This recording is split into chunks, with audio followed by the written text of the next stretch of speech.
Thank you for listening to the Allender Center podcast. I'm Dr. Dan Allender. And I'm Rachael Clinton Chen. We're fiercely committed to providing hope and healing to a fragmented world. And restoration for the heart. Thank you for joining us. Let's get this conversation started.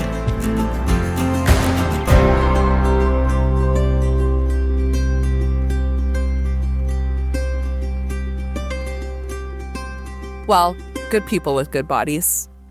I'm here today with my friend and colleague, Dr. Dan B. Allender. Dan B. It's such a weird, why did I ever put the B into, I don't know. Because academics do it and you're supposed to do it. I don't know. Maybe you thought there were going to be other Dan Allanders out there and you just wanted to distinguish yourself. But yet we all make decisions that you look at decades later and just go, did I drink too much that night? Well, our topic today, like I think some of our best podcast conversations, came out of an actual conversation we were having in the wake of a surgery that you had on your shoulder. If you don't want those details shared, we can. It's just that that's reality. Well, actually, our conversation happened in anticipation of your surgery and thinking through some of your post-op realities and a post-op appointment that you had, where there was schedule conflicts with your beloved and other friends and family on how you were going to get to an appointment, which led to a very honest and playful engagement with how both of us may or may not lack imagination that care could be available to us, or that we want care to be available to us, and why. To be more practical here, I was going to have to go to a post-op, and no one could take me there, but I only have about a 10-minute walk to a bus. So what I was going to do with my about 8-day damaged, repairing shoulder was walk to my bus, take the bus to the ferry, take the ferry over to Seattle, and then go to my appointment. And a dear friend, you, said what to me? You are not going to take the bus. Are there any friends on the island that you have who could drive you to the ferry terminal? I think I more playfully said, so you're going to get on a bus with strangers who don't know you've just had shoulder surgery. I just hope you make it. Yeah, that was closer to what you said. It was one of those moments where I can truly say it reflected something of what I know to be true in the Proverbs 27. Like apples of gold and settings of silver is a ruling rightly given, like an earring of gold or an ornament of fine gold is the rebuke of a wise judge to a listening ear. It was it seemed so reasonable. I could walk 10 minutes. The bus is a great bus. And the way you put it was, good friends don't let friends take the bus after they've had surgery. And it just made me laugh. It was painful to laugh at that moment, but also hilarious. And it reminded me again, as I began thinking about the goodness of what you offered me, another passage that I think is so important to underscore, Proverbs 25, verse 5. Better is open rebuke than hidden love. Wounds from a friend can be trusted, but an enemy multiplies kisses. It felt so clear. You were engaging me as a good friend, calling me to the fact that I don't tend to, at least historically, have much kindness and regard for my body's need for care and honor.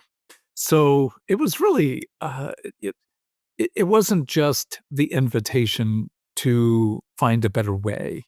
it was also a conversation that opened up. What is with you that keeps you from being far kinder and aware that your body needs care? Yes. And as much as I would like to say I was just being a good friend and reading you well, which I think I was, it also takes one to know one. So I was imagining myself, I had foot surgery in 2015. It was a tiny, tiny bone, like the size of your like tip of your pinky, got removed from my foot. And this was, 6 months leading up to it where it was fractured and I had to use a knee scooter. But then, like the post surgery, having to drive, I could drive because, I mean, whether I should have been driving is the question. But I could drive because it was my left foot that had the surgery. So I had a medical boot, but I had a knee scooter that I had to take to get into my car. And I was, putting my knee scooter up, chunking it into the back seat angrily, huffing and puffing into my car, in and out. And I think that was just such a time of having to confront my own places of like, not just a lack of imagination, but probably more like a refusal, like a refusal to ask for care, to ask for help when it came to this, limitation of my body, because I could do it. And that's what I heard in how you were talking about riding the bus, that of course you could. And it's not that buses are bad. I was just imagining your arm, your shoulder, the way our bones hurt when they've been manipulated with just the slightest movement being on a bus with strangers. And yeah, it did not feel kind, wise, or good. Yeah. And we can say that, again, here's something that bears on the border, if not outright over, of the word pride. But on the other hand, a long history of, in so many ways, those of us who have known some degree of harm and abuse and trauma oftentimes manage our body's suffering by a level of dislocation, or often a better word would be dissociation. Mhm. And I do know I have a very high pain tolerance. Now, whether that's a biological phenomena, or if that's more the structure of how I've avoided care. And, when I think about my story, well, Becky and I, when we have managed illness, she gets very irritated in the past when I'm not well. Mm. It's maybe the point of some of our greatest tension, but I'm good with that because I want to be left alone. And a lot of that comes out of the context Mm. of a very absorptive Yeah. and, in some sense, sticky presence. My mother, whenever I was ill, would be even more intrusive and invasive. So I learned, I think, as a really young boy, to keep my hand up to anyone trying to move into my world when I'm not well. So there's a story and a history. And in so many ways, what you said and disrupted is this long Mhm. history of what feels like I'm fine. And there's the Yeah. pride. I'm fine. I don't need help. But on the other hand, a level of almost intensifying the healing process by not taking good care. I think your story is a little different. Yeah, I would say, like most things in my story, probably a little more disorganization in the sense of like two things feeling true at the same time, like a very loving, nurturing presence that, because of one's own story and trauma, can't fully be present in moments where there's pain or need. And so it's like having someone present who can't actually offer the care and nurture that you need. And in some ways, not just dissociate, but actively like push away. And so it's more of a confusion of like there might be a presence, but it's not offering comfort, it's not offering care, it's not able to attune. A lot of good care and attention and tending.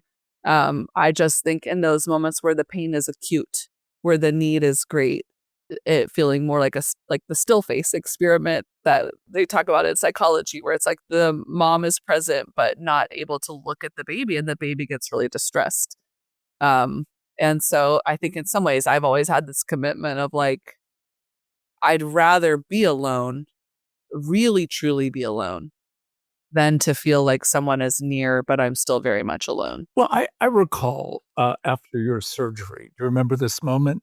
You're coming out of the large classroom, and you're on your little wheelie, and you've got a substantial pile of books under your arm. Do you remember this moment? It's maybe coming back to me. I just remember feeling so hostile toward everyone. So I'm like, wait, what did I do this time? Well, again, if you can imagine, you have one hand on your trike, My knee scooter, and then steering it. then you've got your other hand holding this literally 7, 8 books, and you're trying to close the door, to the classroom. Mm. And I just happened to be walking up at that time, and I started laughing, which probably was a degree of insensitivity. Or maybe it was the magic that allowed you to be enraged, because at that point, I just said, "Would you like me to get the door for you?" And you were like, "No." Yep, that feels about internally what I feel. But this is also what I remember. Like, there was at least an awareness of how ridiculous you were being. And so there was a creeping presence of a smile, like, "Okay, go ahead, close the door." I did close the door, and then I said, "Are you going to your car?" And you said, "Yes." And I said, "I'm not gonna ask you to carry your books. If you won't let me carry your books, I'm gonna knock you down." At that point, you did laugh. So I would argue, in that context, the playfulness of saying, "I'm gonna knock you down," is something close. Now, people could argue, it's something close to Proverbs 27. I'm I'm giving you a good word that allows you for a moment to take in what your heart, being, and body needs, but your story is at war with. And I think if I can put it again, it's exactly what you did on my behalf Mm. to disrupt my bus trip. Now, just to be clear, uh, when I told Becky the story, she started laughing and she goes, "I'm not looking so good." And I'm like, "Well, I'm not asking you to change this very important appointment." She said, "I'll take you." So it did evolve to a point where I did have a ride. We had actually a lovely conversation. But again, what it Mm. stirred was both of us, meaning Becky and I, but I include you in this, we all have history, stories with regard to illness, or another word, with regard to dependency, Uh, need, uh, that becomes a trigger with often, at least in my case, really foolish decisions that without a friend mm. offering something of the gold, of the right word, indeed, wounds. Again, I wouldn't say it was severe, but you were wounding me, but for the sake truly of healing, in some ways similar to surgery. It is Yeah, a wounding. It is yeah, a cutting open, but not for harm, but for goodness. So at least what I want to do is to make sure, like, you're a good friend. Thank you. mm. Yeah, well, the feeling is mutual. So talk to me about friendship. What when you think about our friendship and your Mhm. freedom to be able to mock me, playfully, kindly, invite me, expose me, call me, I think of that as at least a really significant portion of what a good friend is.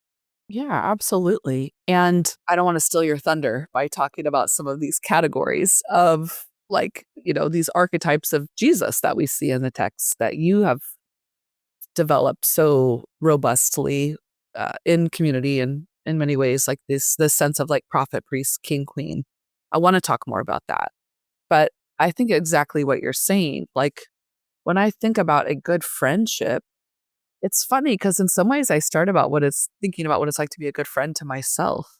Mm. That capacity to be honest, to have integrity, to bear tension, to want the absolute best for someone, to attune in ways to bring delight, to bring honor, to be oriented towards repair. So obviously, like just some of the fundamentals of good attachment, a Yeah. healthy attachment.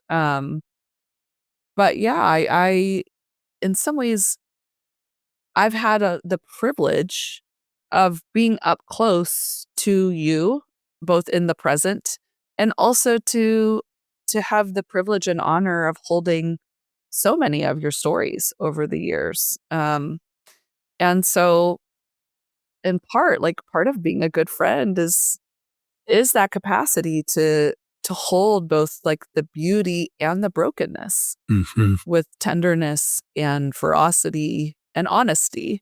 And so that's something I kind of just want to reflect back to you as we step into this conversation that and in being invited to reflect on it, I just have deep gratitude for your friendship and and in many ways am in awe when I think back that we've been in some kind of relationship, even though it started more as a professor student for almost 20 years. Well, that's wild. It was as soon as you say it, I'm like, it can't be.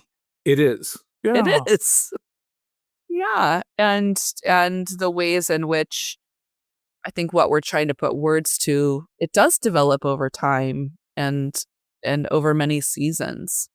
But with that deep capacity to I think bear life's realities with that hope and intention towards goodness, towards healing, towards restoration. I don't know how we do friendship without the capacity to hold one another's stories.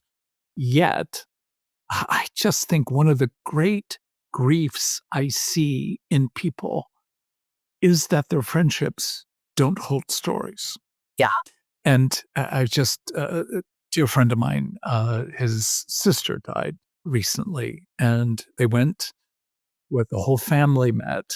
And in the context prior to the funeral, um, he asked his niece how she was doing. A kind of a basic, like, are you kidding? That's a basic question. How are you? Another one of his siblings said to him, "Don't ask her. It's only going to make her sadder."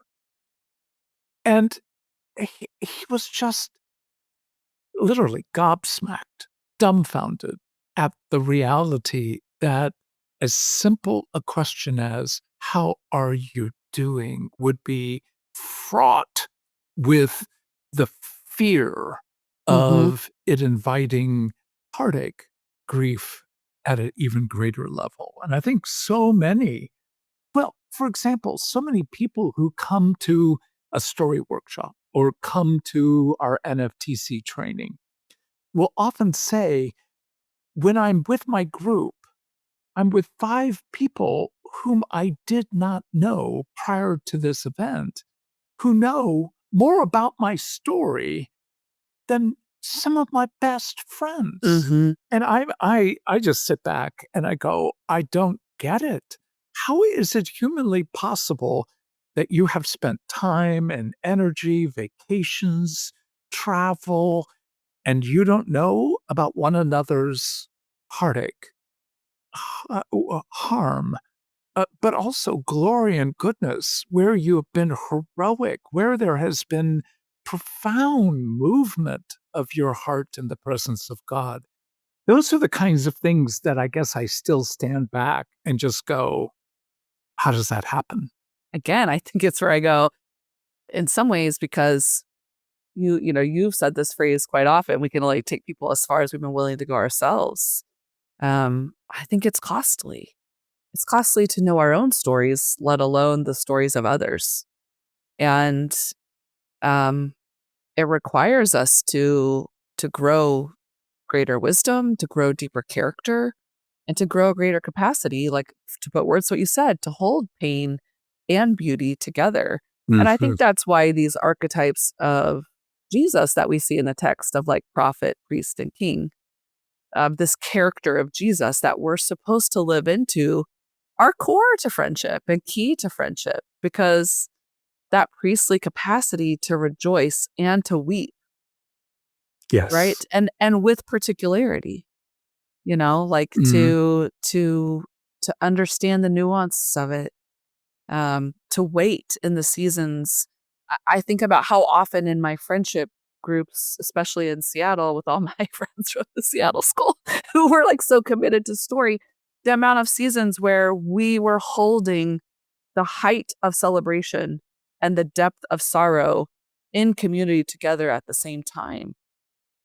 Um, that that takes a different capacity of love, of waiting, of being present with. And again, if we haven't experienced that movement towards us, especially like in the early formation of life, if that hasn't been a safe thing to let our pain be held, or is someone even going to be there to hold it? Are they going to consume it? Like, what's going to happen? Which is kind of what we put words to our relationship to dependency and need. We haven't had a lot of taste of that being good and safe. It's hard to cultivate and imagine, that prophetic disruption and invitation to truth and honor and integrity, that sometimes you need a friend to say to you, I'm experiencing this thing of you, or I'm concerned about this behavior, or have you noticed that like you often respond this way to something? Like, what do you think that's about? We don't need people that just, I love all the scriptures that are honest, but like, if something just tickles your ear, it's not trustworthy. It's not necessarily good. So yeah, I would love to hear what you'd have to say about that. 4 or 5 days after the surgery, Trimper called, and one of the things he said is, How are you doing on your drugs?" And I said, "I'm doing great. I had, 1 day of, moderate use of tramadol, which is a sort of a light level opiate." And I said, "But I'm no longer using it." And he said, "Well, given your history, it's probably good that you're concerned." But then he goes, "But given your maturity, why are you afraid to continue using it if you need it?" And it was like, oh, that was a level of sweet attunement. Like, Mhm. yeah, I do have a history. I am concerned. But his naming, if you're not using your opiates in appropriate way to really relieve pain because you're afraid of your own past, you actually can handle this and do it Yeah. well. And Wow. it, I'd already made the decision not to continue because I wasn't in that much pain. But the reality of just being invited to look at brokenness, Mhm. but also beauty, attunement Yeah. to both. Yeah. I know thematically where you're likely to fail, but I also know where you're likely to be lovely and good. And I can hold both. I think that's what you're naming with friends that can grieve with you, but laugh with you. And Mhm. that ability to, in some sense, really reflecting the Romans 12, That's right. uh, weep with those who weep and rejoice with those who rejoice. To me, those have always been the signatures of the interplay of death and resurrection. I can hold with you the tears of sorrow that death brings, but I also can bring the laughter that the resurrection offers. And I think that is where, when I look at my friendships, when I look at our relationship, I don't think I have friendships with people who can't do both. I've got acquaintances, I've got, in some sense of the word, people who I would look at as, oh, they're good friends, Mhm. but like that, not good friends. Mhm. but I don't want to be in relationships with people who can't bring both. And that's a gift. But you're also going that attunement has to be disruptive. And that's what I think you were giving me was attunement, priestly care, but also that disruptive, prophetic, oh, you don't have to take the bus. Mhm. Can we disrupt the tendency you have to a form of independence and disconnection that you might actually feel somewhat proud of, but actually does not lead to not only good care for your shoulder, but more importantly, good care for your soul? Yeah. And I think you have been, in many friendships, a very prophetic presence. Mm. Which has been a growth edge, to be a recovering codependent, to say I've had a prophetic presence in friendships. But I think that's what you're putting words to when you actually get a taste of someone whose heart is for you and they want goodness for you. And they know that this place of wound that is actually thwarting goodness, like, needs to be disrupted.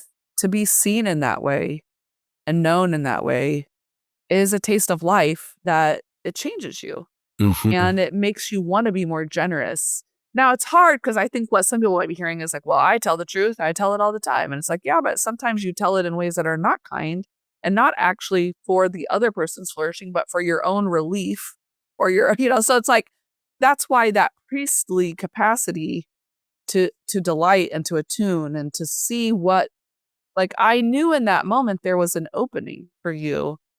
I also knew, like, that needed to be brought with a lot of kindness and curiosity, not harshness or judgment, and there are ways in which we can tell the truth that are not kind Oh, and yeah. are not, it's not the right time, right? It's someone may not be ready or it's not the right moment. So I think that queenly or kingly capacity to, like, have a commitment toward creating a context for flourishing, it also has to be there, like an Yeah. imagination that there is more goodness for someone.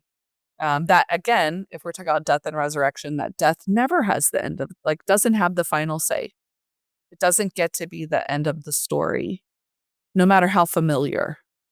So, Yeah, that yeah. just to say it again, the intersection of, I need to know that there is something of tears on my behalf, and that there's laughter on my behalf. And in that, I can trust you when there is disruption. But I'll also say that when Becky disrupts me, when you disrupt me, you know there's going to be something in me towards you that wants to basically go, "You poop head." Um, Or as Evie has been saying from her classmates, "Tootie butt, you tootie butt." I'm like, okay, 3-year-old humor, well, and 3-year-old scatological humor. yeah, well, uh, she's 3, I'm 73, it's got a lot Poop of, head, tootie butts, right on par. but that reality that so many people who say they're truth tellers are just jackasses, and that indeed, without that sense of, "You have held me in just joy, delight, sorrow, and it's communicable." It isn't just quiet, it's been felt in our presence. Then the disruption can lead to that kind of kingly, queenly, don't you have somebody you can actually call to get you to the ferry? I mean, that was a very queenly statement. It was a question, but it was also like, I mean, are you so bereft of friendships after 28 years, in your setting, that there's no one in the universe who'd be willing to I think I even said, "Is there someone I can call?" I bet there might Yeah, even be yeah. someone Seattle side who'd be willing to come across and get you. Like, it's not that much. It's just one morning of a lifetime. I'm feeling what I felt, then, that kind of, can you see on my face? I'm rouging, which is a very uncommon experience. Like, yeah, yeah, there are people who would have taken me to the ferry if Becky had not made the shift in her appointment. Yes, there are people who would have taken me. But back to that. you're setting a direction in order to invite not mere resolve, but in some sense, creating a context at the elemental level of resolving a problem, but far more inviting flourishing. And I think that's where the capacity to dream on behalf of a friend, where you can see and know them, but imagine them even more mature. Imagine what it would be for them to become even more who they're meant to be. I think that's one of the great joys of a friendship is the ability to dream redemption on behalf of the other, which always requires dreaming redemption on your own behalf, That's which right. then creates the redemptive dream for us as a friendship. But I also say our friendship has some complications that Oh, let the is record it, state. it- well, and let me say it's not the same complications that I have in a relationship with my best friend Tremper Longman III, but there are complications. Yeah. I'm just laughing because what's coming to mind is our various seasons, like when we shared an office at the Seattle school. Man, like, you would have thought we were siblings in some ways with the way we interacted with each other. You would have thought you were my older brother and I was your younger sister, and we were both a thorn in each other's side with a lot of delight and joy. I was a thorn in yours, that I know. That I acknowledge completely. The chaos that Becky has had to address over 49 years of marriage became part of the reality of, yeah, coffee cups, It was cupcakes. more like when you'd come in and say, "What class am I teaching today?" And I would be like, "I have no idea." Oh my goodness. But so much delight as well. Yeah, I mean, I think our complications have to do a lot with I am much younger than you. You are older than me. When we first became friends, you were my professor and my boss because I was a research assistant for you. So like there's power differential, there's gender difference, there's age difference, and we don't agree on every reality of our world politically, culturally, socially, theologically. Um, and so, which I think used to be more normative for people in friendships, but does not feel like as much of a capacity we have in our world today. And I'm not saying I think, yeah, I don't need to nuance the crap out of that. I know I nuance a lot. It's just that sense of like, I'm not saying you should just be in friendship with anyone who might have views that actually bring you harm. I'm just saying we have such a low tolerance, especially with social media Mhm. algorithms, to even be in conversation or to believe the best in someone who might locate themselves differently than where we do, or even see an opportunity to grow together. Um, so yeah, I think that there's those things complicate.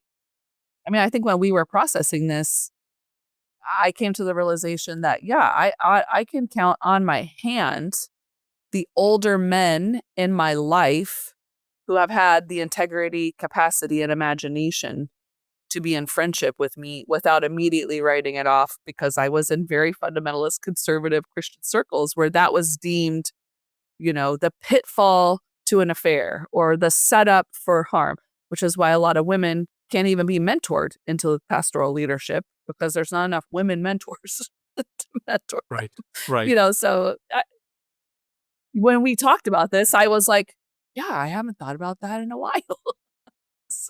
Well, the reality for me is that I've had the privilege over almost 40 years to work with women, but men both, who have been in relationship with a quote unquote older mentor, where that relationship became the basis of what some would call an affair.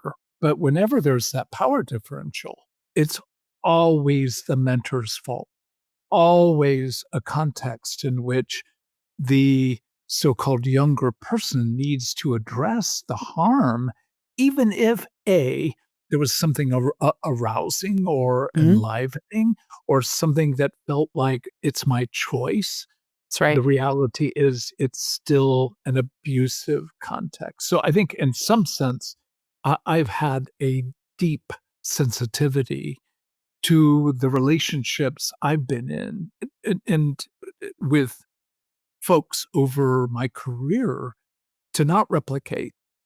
But I think it takes more on your part to deal with an older man in a position of power, don't you? Yeah. Well, I guess maybe there's more threat or risk in the sense of, I mean, I think when, yeah, you were the president of the school. Oh, yeah. Oh, I forgot. So, like, you could have kicked me out. Like, there were like various ways you could have, fired me from this note taking job or research job, could have given me bad grades, whatever. But I think what feels true is, um, and I've said this, maybe I don't know if I've said it as clearly on the podcast, but one of the things I've always been grateful for you, Dan, in your mentorship of many of us, and I'm not saying you've done this perfectly, so none of us are perfect, is just your humility to want to keep growing and keep transforming, right? Because when I think about kingly, queenly commitment to create context for flourishing, that takes a willingness to like be transformed, to like be in transformation. And I've noticed this for you and Becky both, like this willingness and commitment to know there's always more. Um, and to want to pass on, I think it's a rare thing to have mentors who want to give away what they have.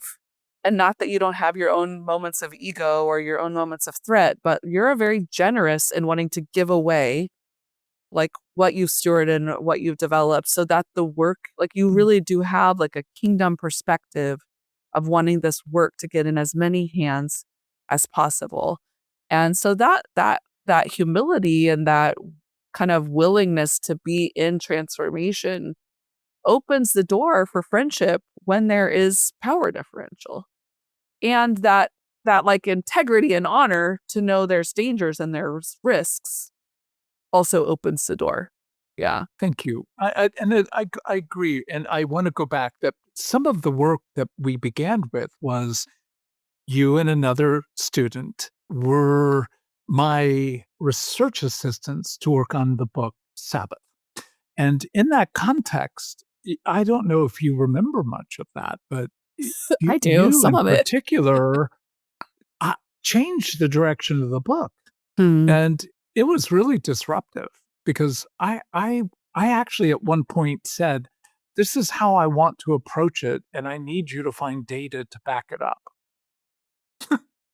It's ridiculous, but it's true. And you looked at me and you said, "So in other words, anything that contradicts what you're saying, you don't wanna hear." And it was that first comment like, "Well, okay, essentially, you're an arrogant shit, but I had a lot of wounds, okay? With a lot of baggage. I was definitely testing the water. How fragile are you gonna be here? that's exactly right." And I think that's the issue of how friendships develop is testing.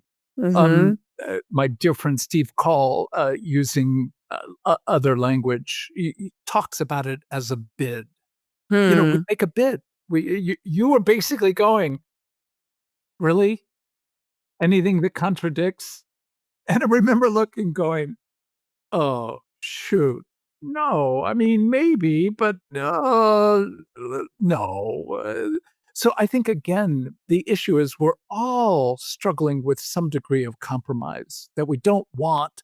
I wanna grow, I don't wanna grow. I wanna Yes. be loved, I don't wanna be loved. I wanna be known, I don't. So Yes. honoring the ambivalence rather than being hurt or disappointed, but testing, making bids and inviting, can this relationship grow? And I think that series, certainly for me, watching your gifting, particularly not just in the incredibly high quality of thought, research, and reflection.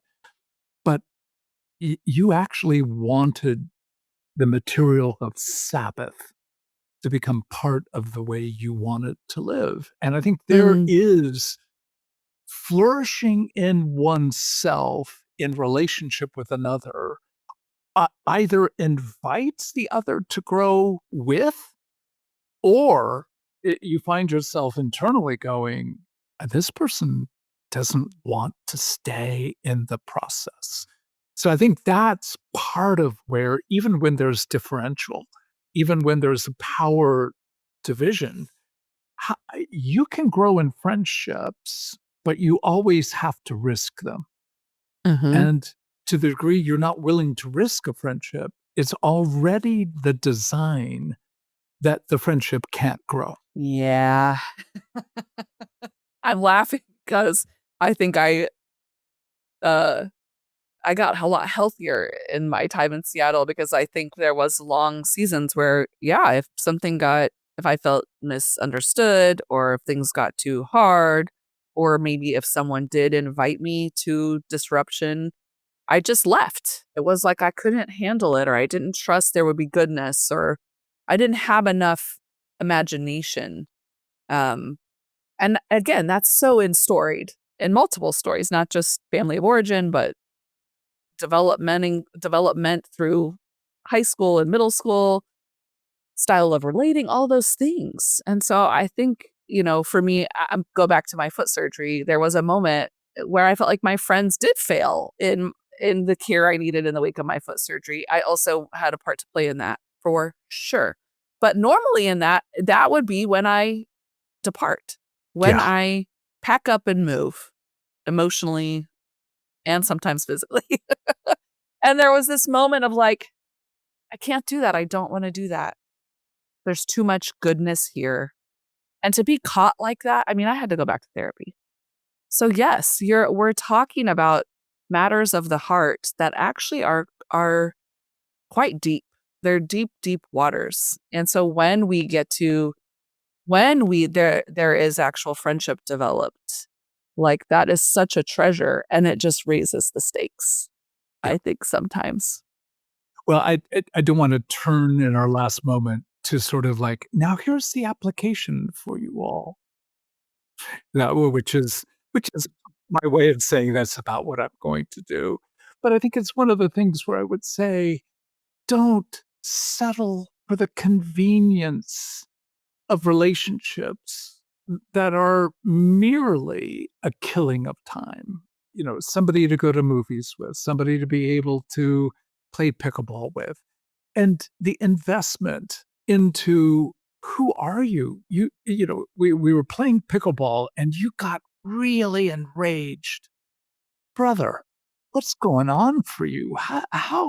What's getting triggered? Can I know you a little better? Because when you're on the court and you melt down like that, I don't like being with you, but I like being with you. What's going on? So to allow ourselves to say, as people would expect if they've been listening to this podcast, like, your story really matters, and your friend's story really matters. And attunement, disruption, containment, the capacity to have repair. And we've had our repairs. Oh, yeah. That's why I'm like, if people are hearing this, like, "Oh, they just," I'm like, "No, we've had." That's why I'm like, if you saw someone right now, she'd be like, "Are they brothers and sister?" Because there's, like, fights, there's offense, there's a need to say, "I didn't handle that as well as I could have," and yeah, I mean, as most good friendships have, moments where there is a misattunement, where there's real emotions Yeah. that come into the room. Or moments like, damn it, I'm taking the bus, almost to spite you. But I will say again, I had I, other plans of disruption, so you could have threatened that. It would have been fine. I have a good friend. So Mm, thank you. indeed. Thanks for listening to the Allender Center podcast. If you're gaining new insights through the topics we're covering in this podcast, we invite you to deepen your understanding of your story by working through one of the self-paced online courses offered by the Allender Center. If you'd like to engage your personal story and explore how the goodness and pain in your life has shaped you, we recommend starting with To Be Told, the online course led by Dr. Dan Allender. You can enroll for To Be Told or any other online courses at theallendercenter.org/online-courses. Oh, and one more thing. When you subscribe to our newsletter, you'll be the first to know about new offerings, events, and sales. Visit theallendercenter.org/subscribe to join our mailing list today. Thanks again for listening, and we'll see you back here next time.